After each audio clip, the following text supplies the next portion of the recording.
Hello and welcome. My name is Muhammad Rafi bin Abdullah, and I will be beginning this presentation on behalf of my group and my teammates in order to provide a little bit more context into the issue that we have chosen to discuss in our poster and in this presentation itself.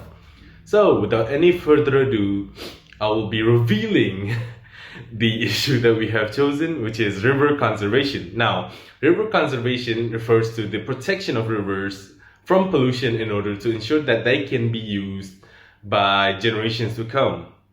Now, it is primarily caused by the pollution of rivers because humans have a habit of improperly managing their waste products, be that personal items such as just littering wrappers and whatnot into those rivers and fresh water resources, or the more malicious of the two, which is the dumping of chemicals and other harmful ingredients into the rivers by corporations. I'm here to provide a suggestion so that we can also help conserve our rivers and protect them from pollution.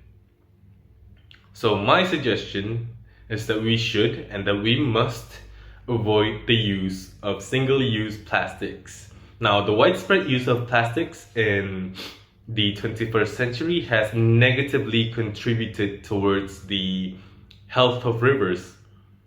Things such as plastic bags that are widely used in a commercial aspect, such as in shopping malls, and plastic rings that are used to pack multi-packs of drinks have been very harmful to the health and ecosystem of rivers.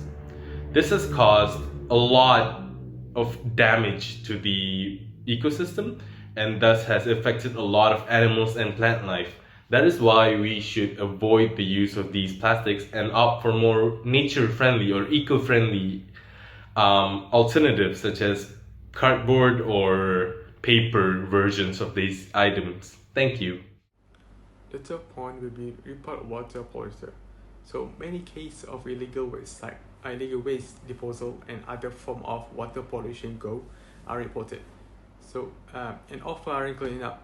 So we as a human being who has the humility toward flora and fauna must bear responsibility toward it. So I suggest to make a report of people who pour oil in storm drain, toss a bag of trash in the stream, and anything that related to the negative impact of the water pollution. That's all from me. Then we must support the environmental charities. No matter where you live in the country, there are going to be charities working on watershed protection, water pollution cleanup, and similar causes. Find an organization that's active in your area and make a donation every month or every year. Your support may even lead to expanded anti-pollution work.